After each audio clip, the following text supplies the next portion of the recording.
Alhamdulillah, you're welcome back to Living in the Month of Ramadan, a segment where we look at issues critically in the light of Islam. Inshallah, today we shall continue that tradition. And then I have with me in the studio Ustaz Abdurrahman Adangwa.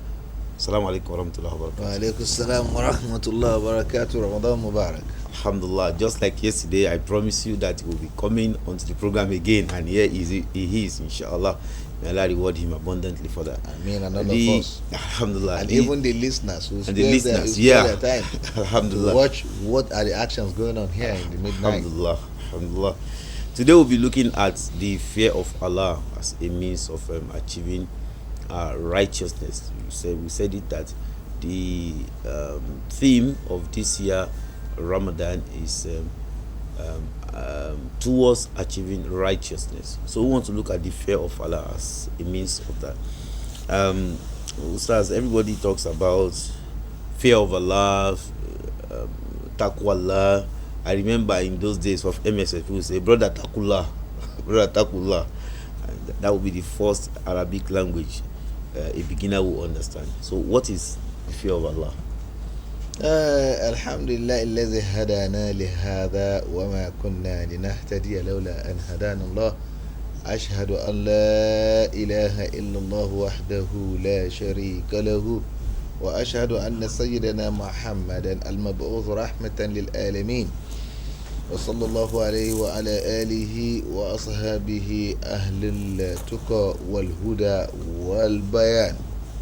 We give adorations to Allah and we thank Him for His guidance. He has given us our souls so that we can come here and be a muteki, a pious person, a modest one. You see, a taqwa cannot be measured, cannot be quantified, cannot be seen except acted. That is taqwa for you. A taqwa is a word that we can get two words in English to qualify. Pious and pity. You have to be pious, you have to have a pity. So when you add the two together, it becomes piety. You see? And the meaning of piety in the real sense is consideration. You should consider a step to be taken against, within, and against. Taken against an action, taken within yourself, and both will still come back to be against something, against somebody, against actions, against feelings, against. So, pity, pious, and being pity against something. The way you reacted and responded to something, the way you take it when it comes into your thinking, perception. So that is this.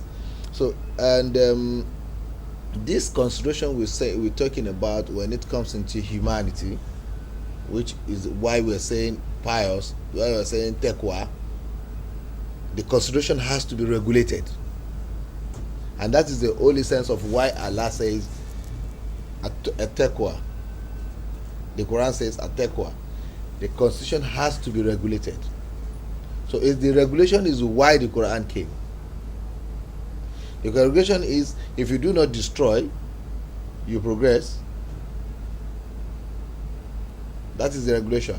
Don't destroy because of pity, because of piety. The pity in how much energy, how much strength has somebody who made this glass enacted, and I just come break it out of no reason, out of no pity. So in that wise, you will have to regulate that. Don't transgress so that you don't destroy, and at the same time, don't transgress so that you progress and advance. So these are why pity or pious and pity comes into piety, and that means taqwa in Arabic. So a lot of verses came to emphasize that. Okay. And all these verses, when they came, the first one I'll tell you is this verse. It may not have the word taqwa in it, but that is the real taqwa. It says, "Man jaa bil hasanati falahu ashru amthaliha," or "Man amila salihan fali nafsihi." So, consideration in you doing good, you are considering the other person. In me doing good, I'm considering the other person. If the other person does good to me too, is considering me. So consideration in that whatever means piety, means modesty, means patience, means guidance. So the lexis of the structure of the usage of that language, and whatever ayah, a sign, a God in a sentence in the Quran tells you that the real meaning of piety in that instance. You understand? Let's look at this verse in the Holy Quran that says, "A'udhu billahi minash shaitanir rajim." Says, "Ya ayyuhan nasu ittaqu rabbakum." Surah An-Nisa, the verse. "Ittaqu rabbakum alladhi khalaqakum min nafsin wahida." Ittaqi there, fear there. Fear there. Is it the fear of Allah? Is it the fear of your inability? Ittaqu rabbakum. It says, "O humankind, fear your Lord that created you from one single soul." And he created from that single soul the wife. And by the combination of both, they bring forth children, boys and girls. Then another taqwa comes. Then ittaqullaha alladhi tasa'aluna bihi wal arham. Then fear your Lord that you appeal to one another. The fear in the second one is be merciful. Consider the soul that gave birth to another soul, which is the wife, and the two souls giving birth to children that makes them expand. If there is no rahmah there, that taqwa there is rahmah. It says, let's go to another verse in the same in Surah Al-Baqarah chapter 2 verse 182, when it says, "Kutiba alaykumus siyam kama kutiba ala alladhina min qablikum la'allakum tattaqun." That taqwa there, the fear of Allah there, is modesty. I don't think you're getting it. Yeah. It's modesty. If you follow the injunctions of Allah, you are modest to yourself against. It's an outside thing. Against, and the only watchword there is abstinence. Against not being abstinence, not being somebody abstaining from some vices, some evils. So the taqwa there is modesty. Another verse says, "Ya ayyuhallazina amanu isbiru wasabiru warabitu wattaqullah." You see, it is the same word taqwa. It says, "Oh, those who believe," that is the Muslims, "isbiru, be patient, wasabiru, enjoying patience." You should be patient as a man, enjoys patience. Warabitu, and make all of you come together, tie the knot of brotherhood. Then wattaqullah there is what? Wattaqullah there is be patient. Because you cannot tie the knot of brotherhood when you are not patient. Somebody will just be somewhere, not understand what you're saying. And if you're not what do I say now, modest to take care, you are not patient to take care of the person coming in, then you don't have, you cannot make the sabr. That's why the Holy Prophet says, "As-sabr in the sadmatil ula." That is, when you say you're patient, it's not when after you have mistakenly acted. When it happens to you at the initial stage, just absorb it and absorb the person that did it. So absorbing and absolving at the same time means taqwa in some instances. So taqwa is just not when somebody is acting and you tell him, "Ittaqillah." What you're telling is go against this thing you're doing is not very good. But in what form? So in many forms you have to appreciate the word taqwa. Okay.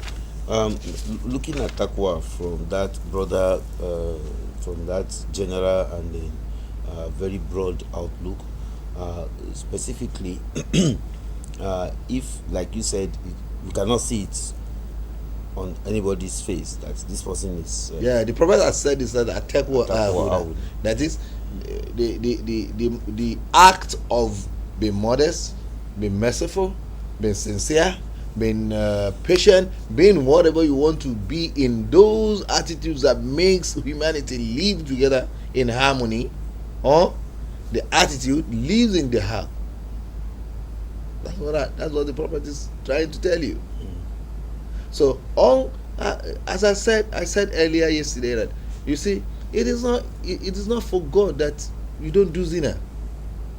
It's for you, because Allah has no wife. So the real meaning of taqwa is don't find the word and. That's the real meaning of taqwa. Don't find the word and in the other person. You are Ustaz Harun, I am Abdul Rahman, and I now went to refer to you. I said, "Who are you?" And I said, "You and me." You and and create some distance between me and you. But if I say you are me, I am you, then I don't want to pinch myself. I don't want to hurt myself, because I know when I'm hurting you, I am hurting myself. I know when I'm humiliating you, I'm humiliating myself. I know when I'm tormenting you, I'm tormenting myself. So the want and must be eradicated in taqwa. So taqwa makes you see the other person as you, and therefore when you don't want something bad to come to you, it's like you don't want something bad to come to the other person. So when something bad is not coming to the other, but the word "and" is eradicated, and you are free. You see, there will be rushed, there will be hidayah, there will be gufran, there will be rahman. Rushd is guidance. Rushd is yes, it's guidance. Hidayah too is guidance, but hidayah comes from the medulla oblongata inside your heart. Oh, this thing must be done this way. No. Let's bring heads together and do it together.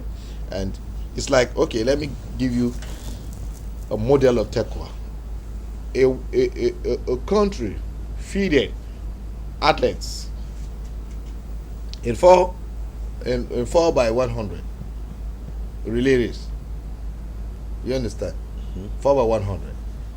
If the last person made the race and they won, is it the only one everybody goes to shout? They are going to shout that nation. Are you saying it that way? So it's a circle. The taqwa there is, we should not make it together. So, and when you come into Ramadan, and I've been a rich man, you've been a rich man, he is a middle person, he is a lower person, but in Ramadan we come together and eat the same bowl. What does that gives you? Tranquility, honor from the rich to the poor, and honor from the poor to the rich, that we are the same thing. Look at you in Salat. When the Imam says Safu, or the Muaddin says Safu, and everybody lines up, can you differentiate? No, except for the cloth. Different. Even with the cloth. Can you differentiate? No. Everybody is the same. So that is real taqwa. When there is no difference between you and me. So you are me and I'm you. And the world, it goes around and you have peace and harmony. But how does one attain? How can one attain this taqwa? Knowledge. The first. The first and only thing is knowledge. It is said in a propaganda. I think Zannun was the one that first said it, or Junaid. I don't remember now vividly who first said it, that you can never maintain a level of awareness you have not attained. A level of awareness you have not attained, you can never maintain it. فَاقِدُ شَيْءٍ لَا يُؤْتِي أَبَدًا. What you don't know, you don't give. So a level of awareness you have not attained, you cannot maintain it. So there must be a knowledge of in everything you do and your living, the first and the last thing. So you see, I said it earlier that all these vices that Allah said don't do, because He said kuntum khayra ummatin ukhrijat linnas, when Allah is trying to emphasize the reality of living, the essence of being there, He says kuntum khayra ummatin ukhrijat linnas, you are the best of nations evolved for mankind. What do? Ta'muruna bil ma'rufi, you legalize what Allah has made lawful. Wa tanhauna 'anil munkar, and you forbid what Allah has made prohibited. You understand? And the Holy Prophet Muhammad sallallahu alaihi wasallam come to tell us and emphasize that verse, that la ta'muruna bil ma'ruf. If you people are not enjoying that which is good, wa la tanawunna 'anil munkar, or you are not stopping people not to fall into the prohibitions of Allah, la yusallitanna Allahu alaykum shirarakum, the result is Allah will bring the bad ones amongst you to come and start ruling you.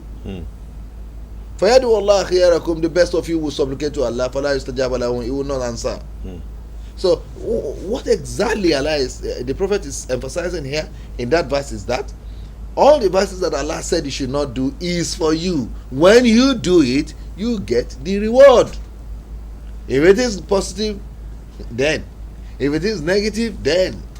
Who is to blame, sir? So you should be modest. That's why the Holy Prophet says, in lam tastahi fasna ma shita. When you are not modest, when you don't have that form of taqwa in you, fasna ma shita, do whatever you like. A corrupted officer there is not modest. And when immodesty and immorality takes the rule of the day, forget it, no more taqwa. So if a head of state in Nigeria came in, embezzled so much money that we're just hearing that we are collecting from the children, and we are thanking those that collected the money from the children, and they return those money to the coffers of the public purse. But sometimes, somehow, when they did that, even without talking, didn't we appreciate them? We do. We do, because it is going round. But sometimes, somehow, very late, we understand that this money that was taken from them, they've been absorbed of it because of. So we're not saying the person that embezzled the money again. We are saying the person that allowed the embezzlement to take place and vindicate those who embezzled the money. Where is taqwa? The money embezzled and the people that suffered, are they the sons of God? No. Or His servant. I know. Are they the sons of God, that God, and they are going to feed God? So because of the money that they don't get again, God is going to suffer? No. No. That is absolute blasphemy. So what is happening here is we men, women, children, everybody is going to suffer a pinch of pain from what has been embezzled and is not returned to the normal coffers. So taqwa can only be attained through knowledge of impatience and patience, knowledge of ignorance, and attaining a sense of humility.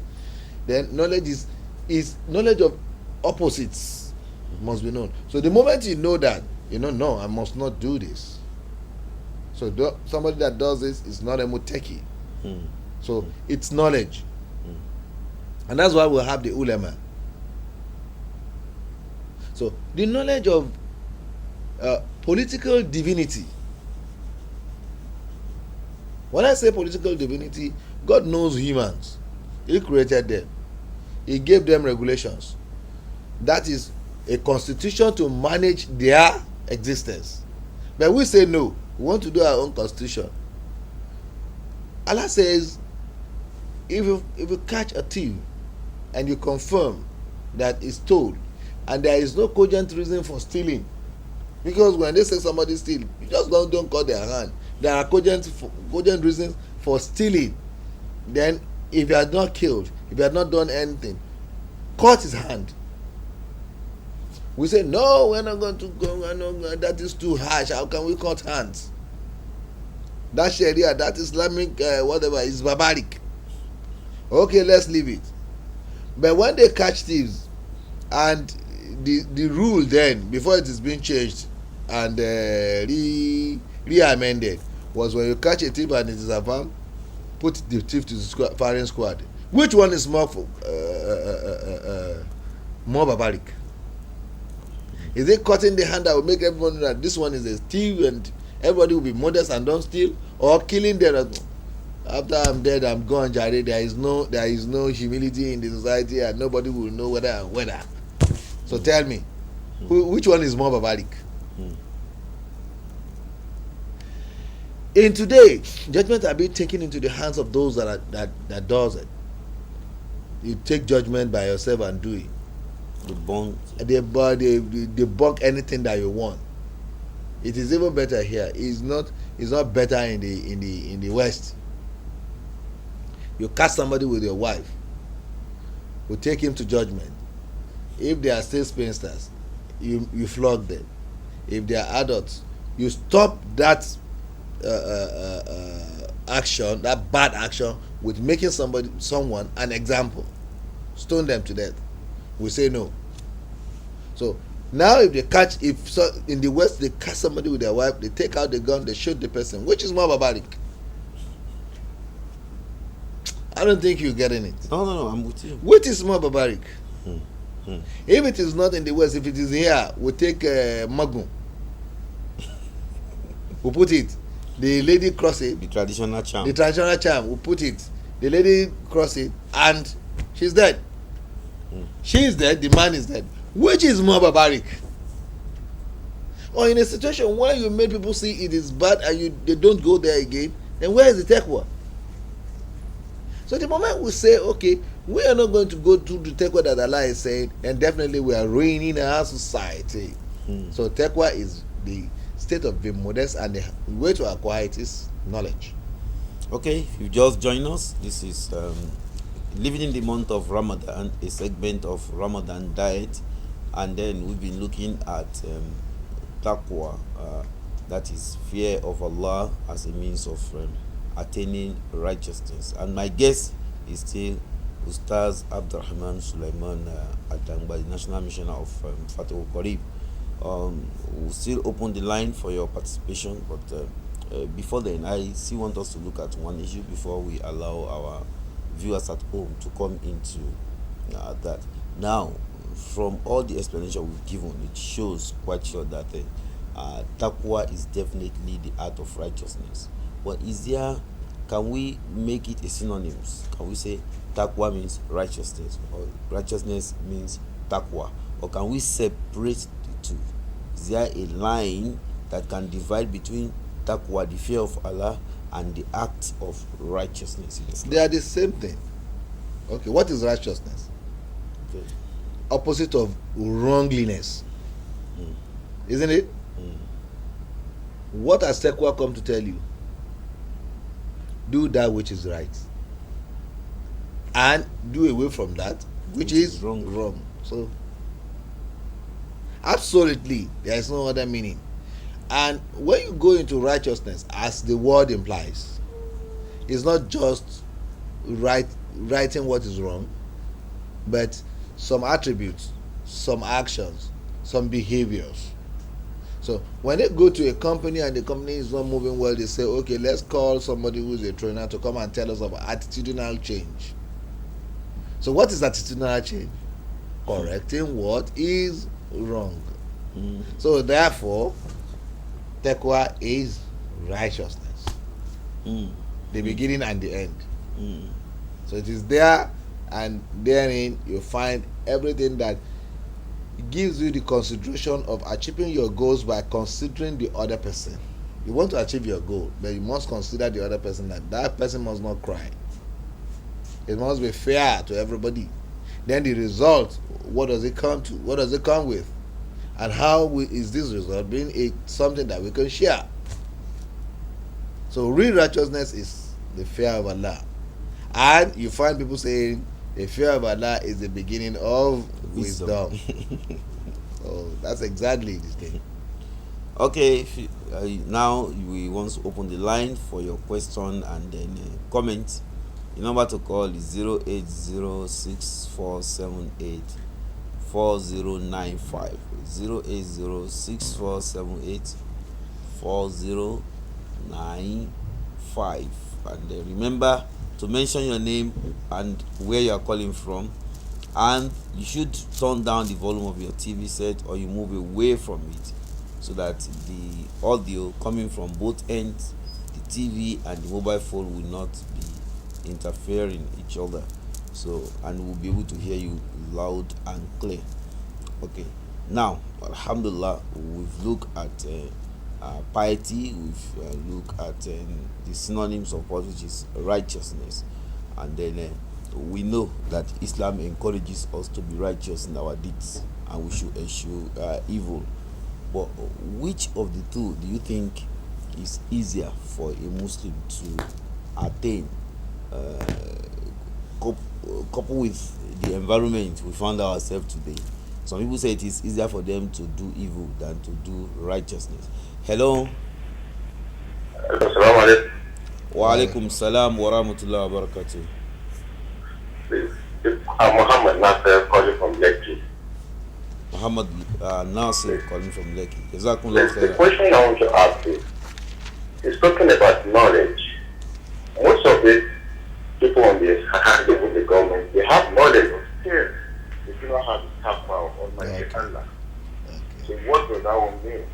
Yeah. And the second question I want to ask is, I'm taking my bath in the bedroom. Can I do the ablution like that and come and pray? Thank you. Okay. The first question is on people today who are in the realm of leadership. They have knowledge. Who are in charge of other people's affairs. They have this knowledge, because we said knowledge is the first thing. Yeah, let me just take it. No, I want the question. I want to take that question. Okay, the question. Okay. You see, a human being has three sides: the etiquette, which is the moral, I said it, the physical, and the spiritual. The knowledge we go to school to acquire is a tool, a technical tool for making perfect anything that we're doing. A means to expansion of our understanding. You understand? Is different from you taking the divinity in that knowledge. You see, what we use in our world of today is secularism. Get the religion out of the school, the curriculum. You out understand? of everything. Out of everything. Just get the religion out of it. The religion is the basis of all existence. It could be Islam, it could be any religion. Basis of existence, since it is divine. God knows you better than you do. So what is the perception, the thinking of your creator on what you are doing is the knowledge we're talking about, not the knowledge of how to make a cup, how to make a pen, how to make a paper, how to sew your cloth, how to find a geologist finding what is in the ground, a chemist looking at this, a physician looking at. No, that is just a means of widening your horizon. But the reality of that knowledge, the real thing in that knowledge, must be a divine knowledge. A A divine knowledge that says this is etiquette. And etiquette has to come with culture and tradition. All cultures are the same before being separated. When it comes into I'm from this ethnic group, I'm from this ethnic group, cultures changes. But you go down to the basis of that culture, they still define the same thing. So the knowledge we're saying there is not just the knowledge of the class, but the knowledge of divinity in existence. Somebody would tell you that we have so-called men of God today that are into atrocities. Please tell me, these men of God, who sanctioned their position? As men of God. Yes. They themselves. You see, so I've said it, and I'll continue to say that. You see, before we allow anybody to just come to the table there and say I'm a man of God, he must go through some certain interviews and tests. In your workplaces, they do it. But in divinity, you just find somebody coming up and saying I'm a man of God. So if we want to prune that as that status, there must be a ministry of religions. So we want to let anybody go out there to go and guide people. We must not be an unguided guide. So people are just taking advantage of the house of God and come there and say they are men of God. How learned are they in spirituality and in divinity? What is their co-relationship in humanity? Oh, I was in Harvard just last month to do some Islamic divinity courses in the divinity school. I must tell you, even part of the teachers made blunders. We just have to correct them when they're talking about religion and giving it a type of definition. No, that's not religion. Religion is here as a fundamental to change your perception of humanity and correct your what do you call it? Your absorption of the modern knowledge to the divine knowledge and to a global status. So when you're talking about knowledge, it's not knowledge about the tool of finding things, technology or whatever, or geology or administration or whatever. No, it is the knowledge of divinity in humanity. So when you see men of God and say the child, they dress, and you know, we are very, very easy to be deceived here in this country. So you find a sheikh with gemu, what do you call gemu, beards now. He will put on a jalabia, put on an abaya, put on a lawani, a turban, and put roses in his hat and start doing like this. You think it is he is pious and have pity of others. No, he's looking like this. He's looking at a way to kill everybody that is in his front by taking what belongs to them and calling himself the man of God. And because three people when they lie, you can't force their lies. Who are they? Number one, a very old person. He said in a country called Janjakroson, they work with their head. And he said, yeah, the old one. He said, you are not born then. So what do? The second person is a traveler who travels very wide. He said, I got a country, they call the country Croatia. In Croatia, a man walks on the head of a woman. Oh, he said, have you been there? And the third person is somebody who calls himself a man of God and is a liar. He will tell you, oh, that's what I saw in the book of God. You can imagine. But the last person could be challenged that show us the when knowledge comes in, when knowledge of divinity comes in and it is expanded. You understand? Aha. So, but in a place where you are blindly following somebody, you forget it. So, and the second question is, can you perform your ablution in the toilet? Let's take ghostly for example, the ritual bath. When you finish it, what do? Perform ablution. Finish. So, but why is the Holy Prophet guiding against it? Why is Islam guiding against it? Is that anywhere in your house, the house is inhabited by some rule, by some souls, by some creations, creatures. You don't see them; they see you, and it's better for you to cover because you don't see them; they see you, so that the pious ones amongst them will not see what you have, and the less pious ones among them will not afflict you with injuries that you cannot see, and you're there. So that's why we should cover when you are doing things that are divine, that will lead you to spirituals. So that's what we say. Okay. I haven't talked about piety with regards to righteousness. Before that, caller, our brother, comes in, I said some people will say it is easier for them to do evil than to do righteous things, or it is more beneficial for them to do evil and then than to do the right thing. So how do we justify that? What do we say to that? It is easier, Or beneficial? yes, on what they have control upon. But whatever they are doing, they don't have control upon the reward. Do they? They don't. The result of whatever they are doing, even if it is glaring and physical, they don't have reward on. They don't have control on what is going to be the result of what they are doing. You understand? Because there are instant judgment in the rewards of what you are doing. If it is easier for you to kill, then it is easier for you to be killed. But if it is easier to absolve yourself from killing, then it is easier for you to be saved. So you don't need, in most cases, we men of God, or let me say men of God, I want to be a man of God too.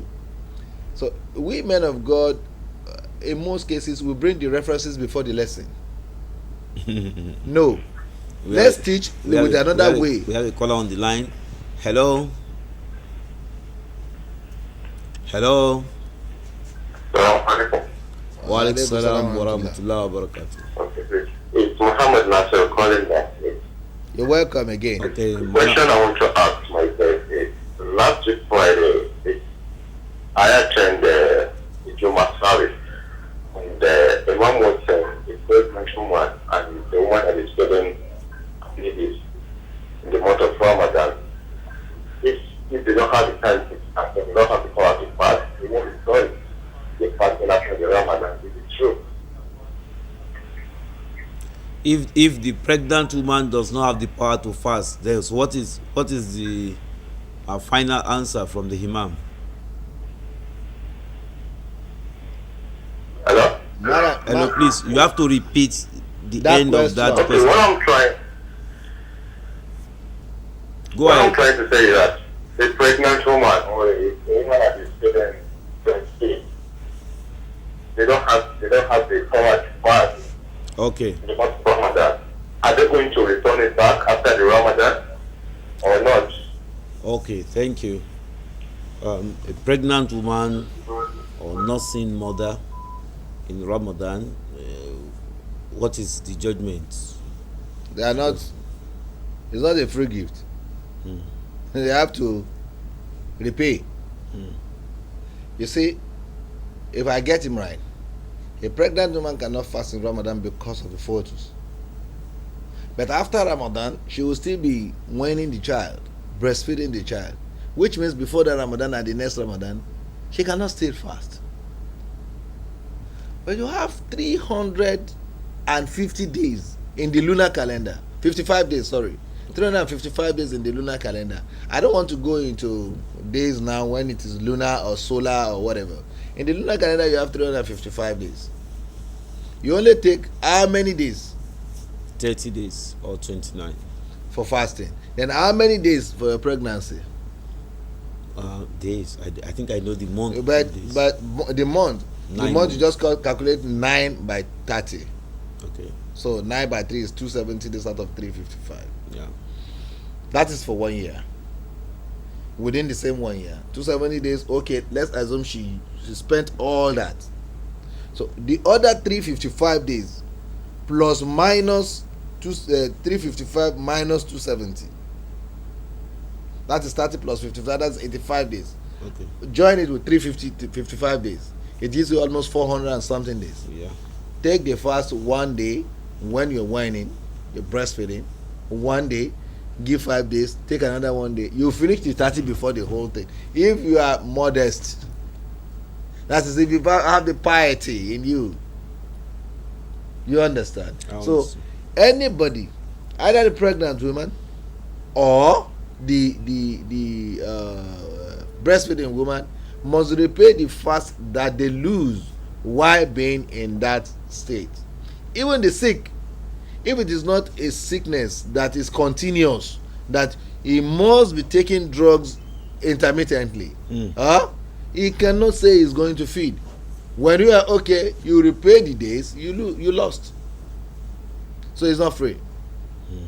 Salat could be free, but the fast could be free. Not salat is free. Okay. But could be free in some instances, especially when it regards women. We have another caller on the line. Hello. Walaikum salam. The same person that called what the Imam was saying is that the students they will not repay the fasting, that Allah forgiving them the fasting. And your guest now was saying that they have to repay it. Which one are we to believe? They have to repay it, sir, and that's why we are saying knowledge. You see, some ulama, we have stages in Arabic language learning, Arabic Islamic language learning. We have stages. Somebody who went to an Arabic school and read the Idadiyah will come out to give fatwa that is wrong, because there and then he's just learning vocabularies for those 4 years. When you add the Thanawiyah to it, you are just learning the making of a sentence, as much as those 8 years are in divinity when it comes to the Islamic Sharia. So after that, you must go into further learning, not just even the university. You have to major yourself in the actuality of the Sharia. You have to know the schools of jurisprudences. Where did they meet? Where did they differ? When they differ, why do they differ? When they meet and agree, why do they agree? You see, Islamic fiqh, it's not just anybody coming onto the podium and start saying what he thinks is right. It has to confine, it has to work in the confines of what the Sharia is saying. The Quran has a science of understanding of the Quran, which is the usul al-fiqh, usul al-tafsir, usul al-Quran. You don't just go there and say anything. This divinity, this Sharia is not yours and it's not anybody's, it's Allah's. And it is universal, it has to be the same all over the world. That woman, the woman, even if she's whining the child, they must repay that fast. So we have another call on the line. Hello. Wa alaikum salam to Allah. Please speak up a bit. Hello, I'm sorry, your voice is not audible enough for us to hear you. Alhamdulillah, that's better. See, I have 2 questions for you, sir. Sorry, your name and where you are calling from, please. So, the first question. Hello, your name. Highly assumption that what I listened to Radio Lagos yesterday, sir, the organized election respect Afaru and I did something. What now amazed me most was that in Islam is anything like Kahal and none of our last whole of Lagos State, even those who attended that program for years, they said 6 months, nobody can now make the correction. Maybe they are Kahal as a name, that's a answer. The second question is that is it possible Surah Quran chapter 97, is there any link when of it was the death of any of the children of the Prophet? The second question, if Surah Quran chapter 97 was revealed as a result of that or in consonance with any of these children of the Prophet, I didn't get the question. I also didn't get the second question, but he was talking about a surah revealed. Surah Al-Qadr revealed because of the children of the Holy Prophet Muhammad. That's what he said, but I didn't think. Sorry. The second question is not clear. The second question is not clear. It's not clear because if you say the Quran is revealed because of anybody, no. Maybe okay. I think maybe Surah Al-Kawthar. Even the Surah Al-Kawthar that talking about the Prophet lost Ibrahim on the day of Eid, not because of it alone is why Surah Al-Kawthar is because Allah wants to lay examples for you in whatever you can call a calamity. And if you have a calamity, that does not defend you, that does not stop you from worshiping Allah. You just have to go there. You just have to go there for Sali. Allah says categorically and emphatically, whatever calamity befalls you, for Sali, you must go there and pray. Whatever calamity befalls you, one hardia is you cannot be killing a ram anytime. You should be merciful to others. Don't say anybody cause your own calamity. Don't place it on anybody. Don't blame anybody. And that's why the Holy Prophet says he is not a Muslim. Anybody that has a calamity that befell him and is trying to look for a cause from any other person, you're not a Muslim. So the only sense of Surah Al-Kawthar is, okay, let me use you as an example. And that's the only way Allah can do it. Use the Prophet as an example so that you don't come and say, who are you? Who it's not my portion. And you do like this, it's not my portion. Who are you? who are you? No, it's whose portion? It's whose portion? Is that person not human? Is that person not a human being? So if it comes to you, take it and use it as a lesson to see the positivity of the result of what has happened to you. And that's the only sense of Surah Kawthar. Okay. I don't understand the first one is talking about a name or whatever. Yes, I think I understand. Surah Kawthar because it said it's 97, so it's Surah Al-Kawthar. It's not Surah Al-Qadr. Surah Al-Qadr, if it is Surah Al-Qadr, it's just going, that chapter is emphasizing the real day, the real time of Laylatul Qadr, the night of majesty, and it has nothing to do with the children of the Holy Prophet Muhammad sallallahu alaihi wasallam. Not even with Prophet Muhammad sallallahu alaihi wasallam. It is about humanity and creation. The first question has to do with a lecture that is organized annually on one of our late father, and that name then from Abdul Ghaffar was wrongly called Kafaru. So he was now saying that scholars were invited, and those scholars at the point of delivering their lecture did not make reference to correcting that mistake of changing Abdul Ghaffar to Kafaru.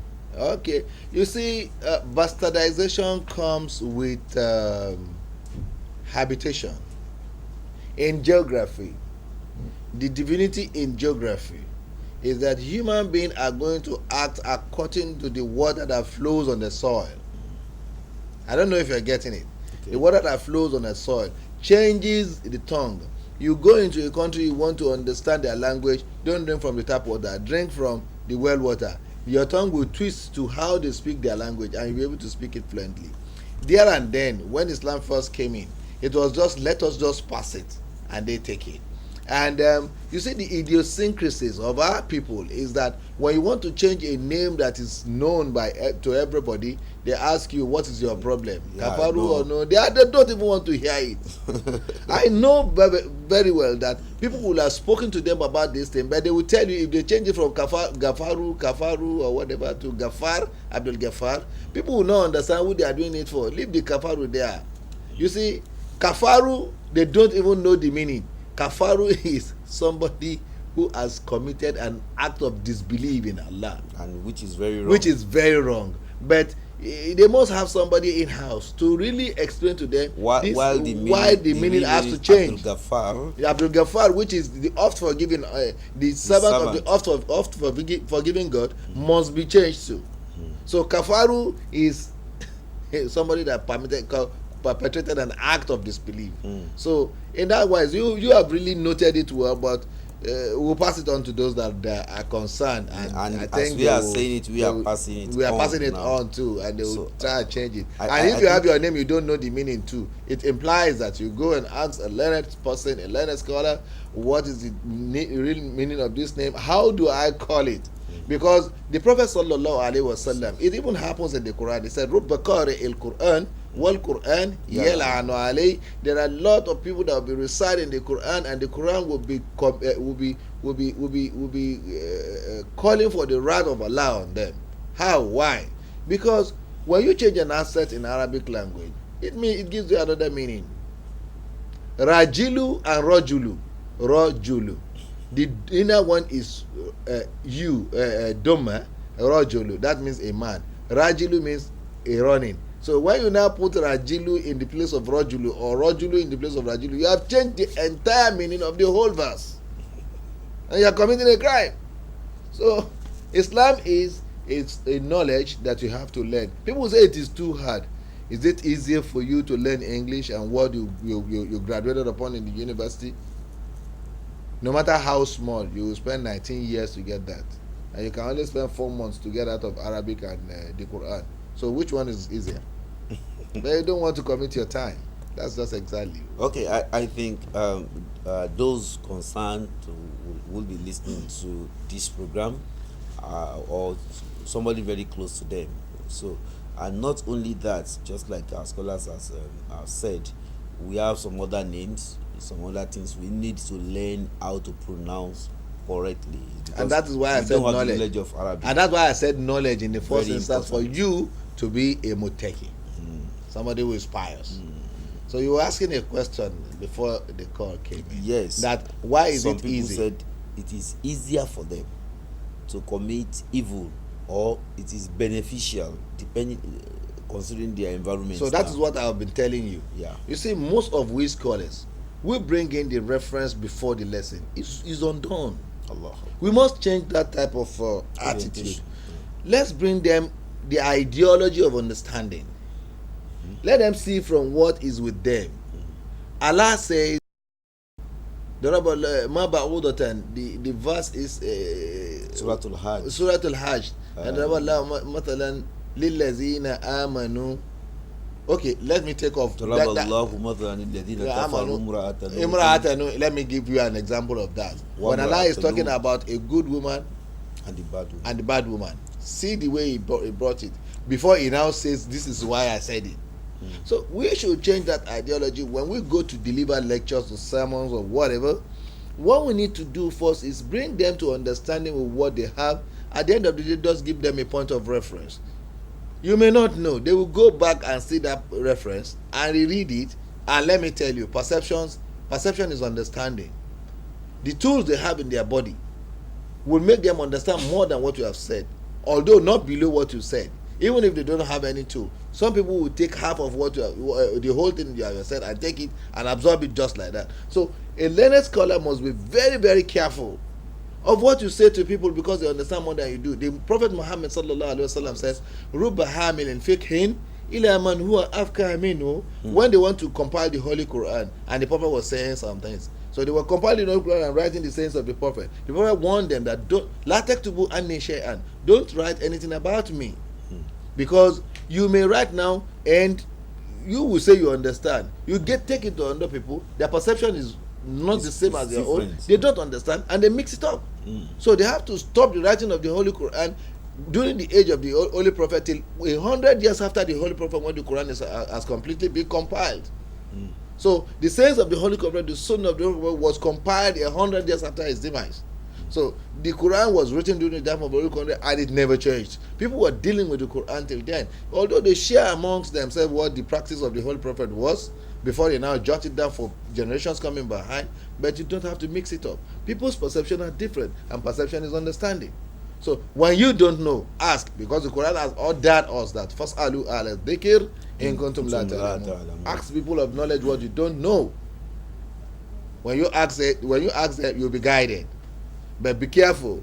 Not everybody out there that has a gemu and tezuba, a rosary in his hand, and is in Babariga and sit down he has a makil. Knowledgeable. None of them are knowledgeable. You should seek knowledge from those who are knowledgeable, the guided guides. And that's why we have problem in Hajj. A lot of people who take people to Hajj is even unguided himself, and they miss it up. So, and the other problem we are having now is people now decided to go into pamphlets and read. There are no amount of pamphlets you go to. If you don't learn from somebody that has been in Hajj, experience must teach you what has happened. So you have to learn from people who are in Hajj, and they tell you this is how they do it, because experience is a teacher that gives you the examination before the lesson. So talking about somebody who said he benefits more in his environment, just tell him the result, he doesn't have control upon it. So you don't have control upon the result. If you don't have control upon the result, Do there is what no the creator benefit. do what the creator has told you to do. If you do what your creator asked you to do, Okay. definitely you are going to get an automatic result That is better. that is better than what you think. We have a call on the line. Hello. Hello. Hello, assalamu alaikum. Wa alaikum salam wa rahmatullahi wa barakatuh. Muhammad Raji on the line. Muhammad, Raji on the line. you are calling from where, please? My position is that if a child was misbehaved, misbehaved in the sense that he was behaving like if it was even worrying him. I don't really believe, and the child was even asked, what's wrong with you? He said, is that behind the attitude of the child. Is it believing of a Muslim or is it normal child behavior at a tender age? That's my Hold on, please. Hold on, if you can hear me. You said if a child is behaving as if he's been possessed by jinn, and that child was asked, what's wrong with you? Then he said it is grandma that is behind it. Is that what you said? Yes. Okay. So then what's the question? Okay. Anyway, that is the statement. A child behaving abnormal. And when the child is asked, it's grandma that is behind everything. He said jinn. Can you control a jinn? No. You cannot control a jinn. And a jinn can manifest into the person possessed and let him say anything. So the knowledge comes in again. Those who can do what do you call it now? Ruqya must be approached, and they will get out the jinn. That's all. Okay. And he will stop saying it's the grandma or the grandfather or even you that is talking. So it's not a child's play. Don't take it very little and uncared for. Take it immediately. Go to those who knows how to do ruqya. There are a lot of them outside there. I don't know how to do it. I don't know if Ustaz knows how to do ruqya. I don't know how to do ruqya. But go to people that can do ruqya. Let them get into the child infested and possessed. Get out the jinn. When they get, even if it is grandma, the grandma will follow the jinn outside and they will go away. So it's not a joke. It's a child's play. So when the issue of somebody being possessed, it's not a big deal in Islam, and it's also a big deal. Yeah. It's not a big deal because it has to do with the spiritual. It's not that you come and kneel down and we say we are going to deliver you. No amount of deliverance can get you at this ruqya. It's ruqya. Yes. So the only means to get that out is through exorcism, and then we have those who devote their time, because it's time-consuming enterprise. And it's not just a day thing. It's not even a week thing. Yeah. You go there continuously as you go to the hospital for an ailment to be cured. It's an ailment. It's a disease. But this time is coming from the spiritual realm. Yes. So and that's just the meaning. And in addition to that, I will also advise that if we live by the teachings of the Prophet ﷺ, both in our environment and in person, inshallah, the jinn will not have the power to overcome us. We have another caller on the line. Hello. Assalamu alaikum wa rahmatullahi wa barakatuh. Wa alaikum salam wa rahmatullahi wa barakatuh. Your name and where Abdul Hakim Muhammad al-Awwal calling, sir. From? This particular question is dealing with Duga. So I want to know the meaning of al-Bisol. Al-Bisol, wa-tod, wa-lam. And lam. Then ash-shiqaq. And what? She, off. She. Al-Wisolu. Yes, that is taken. Ash-shiqaq. Ashiqa. Okay, thank you. Shikoku. I think shikoku or shikahu. Al-wisal is when you fast without breaking the fast. Okay. So the Prophet ﷺ does not allow that. He said, La sawm al-wisal. In Islam, you don't just fast without breaking it. And breaking the fast is to take iftar or to take sahur. No biribiri. In Islam, no biribiri. The Yoruba will call it awe agbayikbo. No. So in Islam, it's not accepted. Somebody will say, I can do without taking sahur. No.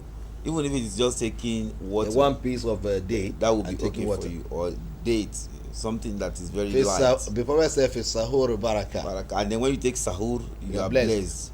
So the second one, which is ashiko, supposed to be what we can call a ill luck, the opposite of being fortunate. That is to be very unfortunate in what you do. And then Shakawa. Shakawa. Shakawa is Yeah. that. So You have ill luck. You have a bad omen. You Bad blow omen. out a bad aura. Yeah. So in that instance, they are not the same thing. They represent different things. So, but I was even looking at the whistle from the line of the Alu Tariqa, because now there is a difference between Tariqa and Tasawwuf. So because the Tasawwuf is going into purity, Tariqa is looking for a way to go to that. You can choose Tijaniya, you can choose Qadriya, you can choose whatever. It's your problem.